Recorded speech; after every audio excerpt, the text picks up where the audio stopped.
গেল ৩ দিন ধরে রাজধানীর ধানমন্ডি ৩২ নম্বর সহ সারা দেশে আওয়ামী লীগ নেতাকর্মীদের ঘরবাড়িতে হামলার ঘটনায় বিশ্লেষণমূলক প্রতিবেদন ছেপেছে প্রথম আলো। এ নিয়ে পত্রিকাটির মূল খবরের শিরোনাম, বিভিন্ন জেলায় হামলা, ভাঙচুর ও আগুনের ঘটনায় উদ্বেগ, হাসিনার বক্তব্য নিয়ে ক্ষোভ। আইনশৃঙ্খলা পরিস্থিতি যখন কিছুটা স্বাভাবিক হয়ে আসছিল, তখন এই ধরনের ঘটনায় মানুষের মধ্যে উৎকণ্ঠা তৈরি হয়েছে। খবরটিতে বলা হয়েছে, উদ্ভূত পরিস্থিতিতে অন্তর্বর্তী সরকারের প্রধান উপদেষ্টা অধ্যাপক মোহাম্মদ ইউনূসকে 2 দিনে 3টি বিবৃতি দিতে হয়েছে। দেশে এমন একটা পরিস্থিতি তৈরি হয়েছে অন্তর্বর্তী সরকারের 6 মাসের মাথায়, যখন আইনশৃঙ্খলা পরিস্থিতি কিছুটা স্বাভাবিক হয়ে আসছিল। এই ঘটনায় বিবৃতি দিয়েছেন বিশিষ্ট 26 নাগরিক। এ সংক্রান্ত খবরটির শিরোনাম, সরকারের ওপরেই ঘটনার দায় অনেকাংশে বর্তায়। আরেকটি খবরের শিরোনাম, ভাঙচুর বিশৃঙ্খলার পেছনে নানা সন্দেহ বিএনপির। একই ঘটনায় প্রধান উপদেষ্টার বিবৃতি, হাসিনা পরিবারের সম্পত্তি ধ্বংস থেকে বিরত থাকুন। পত্রিকাটির শেষের পাতার একটি গুরুত্বপূর্ণ খবরের শিরোনাম, আইসিসির ওপর নিষেধাজ্ঞা দিলেন ডোনাল্ড ট্রাম্প। খবরে বলা হয়েছে, আন্তর্জাতিক অপরাধ আদালত আইসিসির ওপর নিষেধাজ্ঞা দিয়েছেন যুক্তরাষ্ট্রের প্রেসিডেন্ট ডোনাল্ড ট্রাম্প।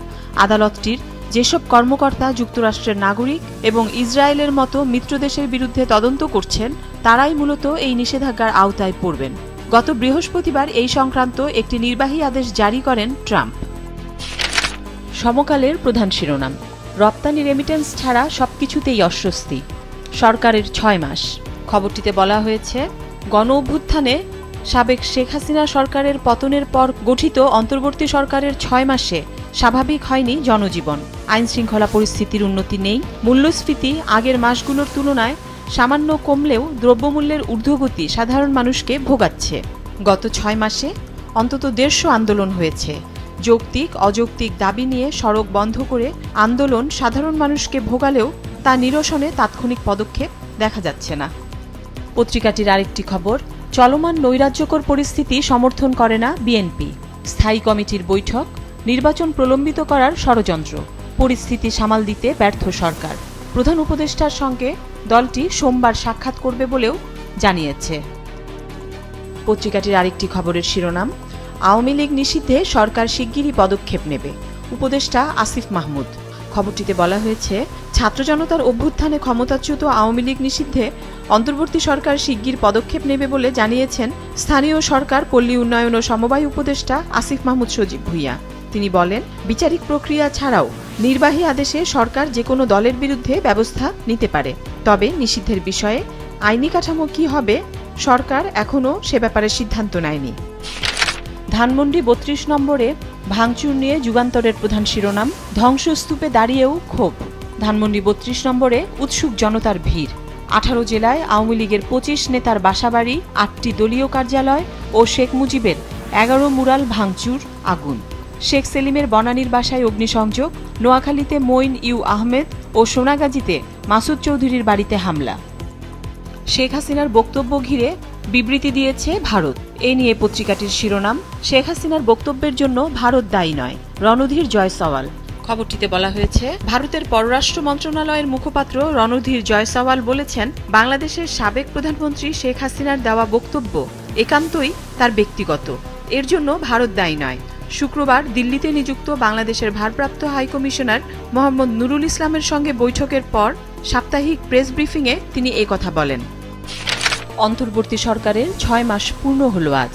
এ নিয়ে কালের কণ্ঠের শিরোনাম, মধুচন্দ্রিমা শেষ, রাজনৈতিক স্থিতি অনিশ্চিত, অন্তর্বর্তী সরকারের 6 মাস, মনে হচ্ছে সরকার জনগণের সঙ্গে নেই।